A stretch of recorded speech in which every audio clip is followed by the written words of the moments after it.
দর্শক, মধ্যরাতের গরম খবর। ধানমন্ডি ৩২ নম্বরের অবস্থা খুবই খারাপ এবং ৩২ নম্বরের সামনে পুরো থমথমে অবস্থা।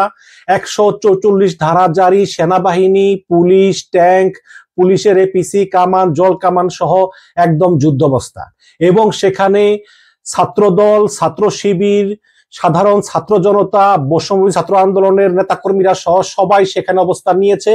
এবং অলরেডি আওয়ামী লীগ, ছাত্রলীগ সন্দেহে অনেককেই গণপিটুনি দেওয়া হয়েছে এবং ছাত্রলীগ সন্দেহে ছাত্র শিবিরকেও গণপিটুনি দিয়েছে ছাত্রদল। এবং এই নিয়ে উত্তেজনা এবং চরম উত্তেজনা। এবং দর্শক, এই সমস্ত উত্তেজনার মাঝে প্রচুর সাংবাদিক, প্রচুর ইউটিউবার তারা ভিড় করতেছেন, ছবি তুলতেছেন এবং এই পুরো রাত জুড়ে ধানমন্ডি ৩২ নম্বরের সামনে একদম পুরোপুরি উত্তেজনা চলতেছে এবং সবাই ছাত্রলীগ, আওয়ামী লীগ, যুবলীগ খুঁজতেছে। কিন্তু প্রশ্ন হচ্ছে যে আসলে ছাত্রলীগ, যুবলীগ, আওয়ামী লীগ তারা কোথায়, তাদের পরিকল্পনা কি? পোহালি 15ই আগস্ট, আপনারা জানেন যে 1975 সালের 15ই আগস্ট বঙ্গবন্ধু সপরিবারে নিহত হন এবং আওয়ামী লীগ প্রতি বছর এই দিনটা শোক দিবস পালন করে থাকে। যদিও গত বছর থেকে সরকারিভাবে আর শোক দিবস পালন হচ্ছে না, এই 15ই আগস্ট অন্যান্য দিনের মতো একটি সাধারণ দিন হিসাবে সরকার গণ্য করতেছে। এবং গত বছরও হাসিনা পালিয়ে গেছে 5ই আগস্ট, তার 10 দিন পরে 15ই আগস্ট। ওই সময় আসলে ধানমন্ডি 32 নম্বর কাউকে যেতেই দেওয়া হয়নি এবং ধানমন্ডি 32 নম্বরে যাওয়ার সময় অনেককেই গত বছরও মারধরের শিকার হতে হয়েছে এবং এই বছরও মনে হয় যে সেরকমই কিছুটা হতে যাচ্ছে। আপনারা জানেন যে প্রবীণ আইনজীবী জেডাই খান পান্না, তিনি এবং ডক্টর কামাল হোসেন তারা একটি কমিটি গঠন করেছেন যার নাম হচ্ছে মঞ্চ ৭১। এই মঞ্চ ৭১-এর আয়োজনে আগামীকাল ডক্টর কামাল হোসেন, জেডাই খান পান্না সহ প্রবীণ যারা আছে, মুক্তিযোদ্ধা সহ যারা নবীন প্রবীণ সমন্বয়ে তাদের একটা প্ল্যান আছে যে তারা ধানমন্ডি 32 নম্বরে গিয়ে তারা ফুল দিবেন এবং কালো পতাকা ধারণ করে। এবং বঙ্গবন্ধুকে তো দাফন করা হয়েছে গোপালগঞ্জে, কিন্তু পরিবারের যারা অন্যান্য সদস্যরা আছে তাদেরকে দাফন করা হয়েছে বনানী গোরস্থানে। সেই বনানী গোরস্থানে গিয়েও তারা শ্রদ্ধা নিবেদন করবেন, কবর জিয়ারত করবেন এবং তাদের আত্মার মাগফিরাত কামনা করবেন। তো এই যখন অবস্থা, তখন প্রশ্ন হচ্ছে যে আসলে কি আগামীকাল তারা সেখানে যেতে পারবেন? আমরা যেভাবে ছাত্রদল, ছাত্র শিবির সহ মানে সবাইকে দেখতেছি, ইদানিং এনসিপি, বিএনপি, জামাত একে অন্যের বিরুদ্ধে কথা বললেও এই ধানমন্ডি 32 নম্বর নিয়ে তাদের সবার ভিতরে একটা একতা বিরাজ করতেছে যে কোনোভাবেই নিষিদ্ধ ঘোষিত আওয়ামী লীগকে মাঠে নামতে দেওয়া যাবে না। এবং তারা মনে করতেছেন এই বঙ্গবন্ধুর মৃত্যু দিবস উপলক্ষে নিষিদ্ধ আওয়ামী লীগ একটি নাশকতার চেষ্টা করতে পারে। এবং অলরেডি পুলিশের ঊর্ধ্বতন কর্মকর্তারা দফায় দফায় মিটিং করেছেন এবং তারা বলেছেন যে নিষিদ্ধ ঘোষিত কাউকে দেখলেই আমরা সঙ্গে সঙ্গে গ্রেপ্তার করব, নিষিদ্ধ ঘোষিত কোন সংগঠনের সদস্যকে আমরা প্রশ্রয় দিব না, আমরা সুযোগ দেব না। এজন্য পুরো ঢাকা শহরে কঠোর নিরাপত্তা, বিশেষ করে ধানমন্ডি 32 নম্বরের এলাকায় কঠোর নিরাপত্তা জারি করা হয়েছে এবং সেখানে পুলিশের পাশাপাশি ছাত্রদল, ছাত্র শিবির, এনসিপি, ছাত্র জনতা সবাই মিলে সেখানে পুরো রাত্র পাহারা দিচ্ছে এবং আগামীকালকে পুরো দিন তারা পাহারা দিবে বলে শোনা যাচ্ছে। ওদিকে আবার গত পরশুদিন জাতির উদ্দেশ্যে নিজের ফেসবুক পোস্টে দেওয়া ভাষণে সজীব ওয়াজেদ জয় বলেছেন যে সবাইকে ধানমন্ডি 32 নম্বরে যেতে হবে। জাতির পিতার মৃত্যু দিবস উপলক্ষে সবাই ধানমন্ডি 32 নম্বরে যাবেন, ফুল দিবেন এবং কালো পতাকা ধারণ করবেন। এখন আপনারা জানেন যে সজীব ওয়াজেদ জয় হচ্ছে আওয়ামী লীগের অঘোষিত সভাপতি, কারণ মাসখানেক আগে শেখ হাসিনা তার এক পারিবারিক মিটিংয়ে, সেই পারিবারিক মিটিংয়ে অনেকেই অনলাইনে যুক্ত হয়েছেন, অনেক সামনাসামনি ছিলেন, শেখ রেহানা ইন্ডিয়াতে ছিলেন।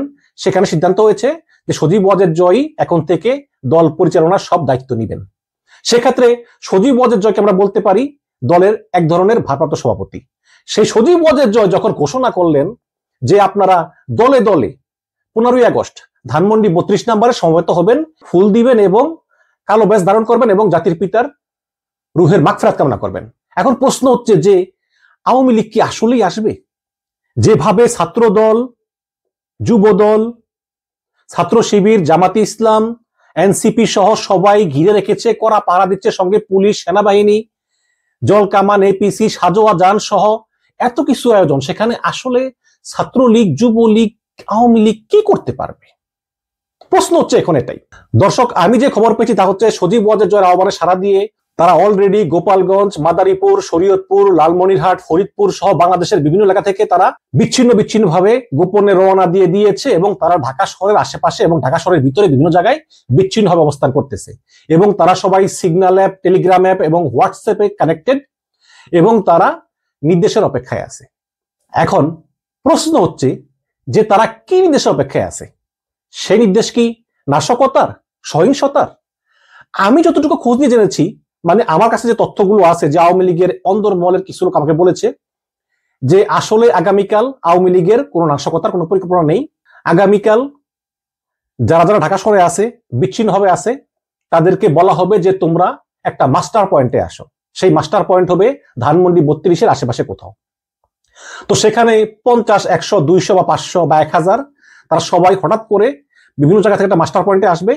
আসার পর তারা একসঙ্গে মঞ্চ 71, যেটা ডক্টর কামাল হোসেনের এবং জেডাই খান পান্নার সংগঠন, সেই মঞ্চ 71-এর ব্যানারে তারা এসে ধানমন্ডি 32 পুষ্প স্তবক অর্পণ করবে, কালো বেশ ধারণ করবে এবং বঙ্গবন্ধুর রুহের মাগফিরাত কামনা করবে। এবং এর ভিতর যদি পুলিশ তাদেরকে বাধা দেয়, তাহলে তারা আর এগোবে না, তারা সেখানেই বসে পড়বে এবং মৃদু প্রতিবাদ জানিয়ে ফিরে যাবে।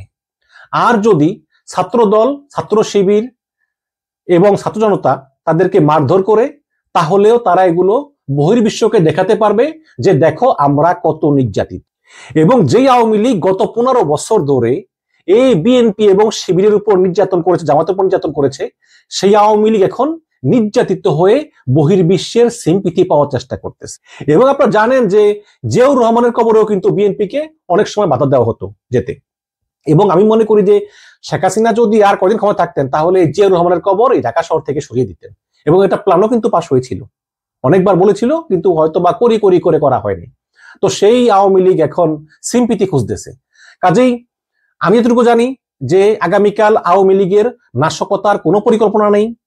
তারা বাংলাদেশের বিভিন্ন জায়গা থেকে এই মুহূর্তে হাজার হাজার ঢাকা শহরের আনাচে কানাচে অবস্থান করতেছে বিচ্ছিন্ন হবে, এবং তারা বিভিন্ন গ্রুপে যুক্ত, অনলাইন গ্রুপে, হোয়াটসঅ্যাপ, টেলিগ্রাম, সিগন্যাল এগুলোতে যুক্ত। এবং তারা আগামীকালকে নেতৃবৃন্দের কাছ থেকে নির্দেশ পেলে তারা একটা মাস্টার পয়েন্টে আসবেন।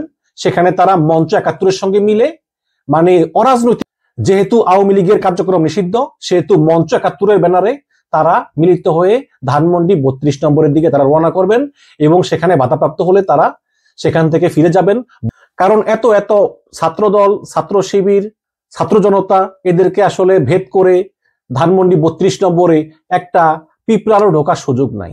এই হচ্ছে অবস্থা। তো সেই ক্ষেত্রে আওয়ামী লীগ কি করতে পারে? কিছুই করতে পারবে না। হয়তো বিচ্ছিন্ন হবে, আগামীকালকে চেষ্টা করবে ধানমন্ডি 32 নম্বরে যাওয়ার। সেখানে পুলিশ থামিয়ে দিলে থেমে যাবে, যাবে বনানী কবরস্থানে, সেখানে থামিয়ে দিলে থেমে যাবে।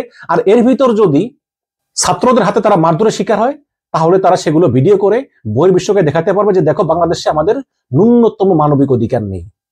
এবং আপনারা জানেন যে শেখ হাসিনা জাতিসংঘে অভিযোগ দায়ের করেছে 2 জন ব্রিটিশ আইনজীবীর মাধ্যমে, এবং সেক্ষেত্রে আরেকটা এভিডেন্স যুক্ত হবে যে দেখো তোমরা আমাদের উপর কি অন্যায় করতেছে। দর্শক, এখন আমি আমার কিছু কথা বলি। হ্যাঁ, একটা মানুষ মারা গেছে, শেখ মুজিব, তাকে আপনি পছন্দ করেন বা নাই করেন, কিন্তু যারা যারা শেখ মুজিবকে পছন্দ করে, তারা যদি শেখ মুজিবের এবং তার পরিবারের প্রতি শ্রদ্ধা জানাতে চায়, সম্মান জানাতে চায়, আপনি তাদেরকে বাধা দিতে পারেন? পারেন না। তো অনেকে আমাকে গালিগালাজ করেন যে ভাই আপনি এগুলো কি বলেন। আমি সত্য কথাই বলি। আমি মনে করি মঞ্চ 71-এর ব্যানারে যারা আসবে, হয়তো পুলিশ বলতে পারে যে এত লোক যেতে পারবেন না, সামান্য কয়েকজন যান বা 20, 30, 40 জন যান, এরকম বলতে পারে, কিন্তু তাদেরকে ধানমন্ডি 32 নম্বরে গিয়ে তাদেরকে শ্রদ্ধা অর্পণের সুযোগ দেওয়া উচিত। ডক্টর কামাল হোসেন, তিনি একজন বর্ষিয়ান রাজনীতিবিদ, দেশপ্রেমিক। এই বুড়ো বয়সে তিনি ষড়যন্ত্র করবেন না। এবং তিনি কিন্তু 18 সালের নির্বাচনে কিন্তু আওয়ামী লীগের বিরুদ্ধেই ছিলেন। জেডাই খান পান্না, তিনি অনেক কথা বলেন, তার কথা আমার পছন্দ হয় না, এটা সত্য। এবং তিনি শুধু শুধু অনেক বিষয় জামাতকে শুধু ব্লেম করেন, এটাও পছন্দ হয় না। কিন্তু এটাও তো সত্য যে জেডাই খান পান্না শেখ হাসিনার এই গণহত্যার বিরুদ্ধে তিনি অত্যন্ত তীব্র প্রতিবাদ করেছেন। এবং এই জেডাই খান পান্না তিনি মানববন্ধন করেছেন, তিনি সভা করেছেন শেখ হাসিনার এই গণহত্যার বিরুদ্ধে, তার অবৈধ ক্ষমতার বিরুদ্ধে। তখন এই শেখ হাসিনাই কিন্তু জেডাই খান পান্নার বিরুদ্ধে মামলাও দিয়েছিল। এবং এই জেডাই খান পান্না মানববন্ধন করার সময় বিএনপির অনেক নেতাকে ফোন দিয়েছিলেন যে আসেন, তারা কিন্তু আসেনি। ওই বিএনপির অবস্থা হয়েছে কি, মনে করেন যে যদি শেখ হাসিনা এই গণ আন্দোলন দমনে সফল হতো, তাহলে 2 জন লোকের ফাঁসি হতো। একজন হচ্ছে সেনাপ্রধান জেনারেল ওয়াকারুজ্জামান, কারণ প্রধানমন্ত্রীর নির্দেশ পালন না করা শাস্তি হচ্ছে মৃত্যুদণ্ড। আর সেকেন্ড হচ্ছে নাহিদ ইসলাম, যে নাহিদ ইসলাম 1 দফা ঘোষণা করেছিল। আর বিএনপির মির্জা ফখরুল বলতো আমরা তো কয়েকদিন আগেই বলেছি যে এই আন্দোলনের সঙ্গে আমরা যুক্ত নই, সুতরাং আমরা এর ভিতরে নাই, তাই না? তো জেডাই খান পান্না আগামীকালকে যাবে মঞ্চ ৭১-এর ব্যানারে। আমি মনে করি যে এই বৃদ্ধ লোকটা এবং কামাল হোসেন, তিনি একজন বৃদ্ধ লোক, এদের প্রতি সম্মান দেখিয়ে অন্তত তাদেরকে ফুল দিয়ে শ্রদ্ধা জানাতে দেওয়া উচিত। কারণ আপনি কারো শোক জানানোর অধিকার হরণ করতে পারেন না। একটা রাষ্ট্রকে আইন মেনে চলতে হয়। যদি আওয়ামী লীগের ব্যানারে বা ছাত্রলীগের ব্যানারে, যুবলীগের ব্যানারে কোনো মিছিল আসে বা কোনো মানুষজন আসে, তাহলে রাষ্ট্র সেটা প্রতিহত করতে পারে, কারণ নির্বাহী আদেশে এই দলটা কার্যক্রম নিষিদ্ধ করা হয়েছে। কিন্তু যদি কেউ মঞ্চ ৭১-এর ব্যানারে আসে, যারা ৭১-কে সম্মান করে, যারা শেখ মুজিবকে সম্মান করে ভালোবাসে, আপনি আমি সম্মান নাই করতে পারি, ভালো নাই বাসে, কিন্তু যারা করে, যারা বাসে, তাদেরকে শোক জানানোর সুযোগ আমাদের অবশ্যই দেওয়া উচিত।